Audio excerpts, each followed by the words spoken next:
Ang mabuting balita ng Panginoon. Ayon sa aklat ni Amos,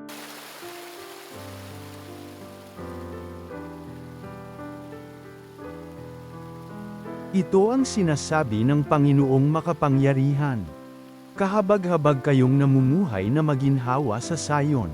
Kahabag-habag kayo na nahihiga sa mag-agarang kama at nagpapahinga sa malalapad na himlayan, habang nagpapakabusog sa masasarap na pagkain. Lumilikha pa kayo ng mga awit sa saliw ng mga alpa, tulad ni David. Sa malalaking mangkok na kayo umiinom ng alak at mamahaling pabango ang ipinapahid ninyo sa katawan. Ngunit itinangis na ba ninyo ang darating na pagkawasak ng Israel? Hindi.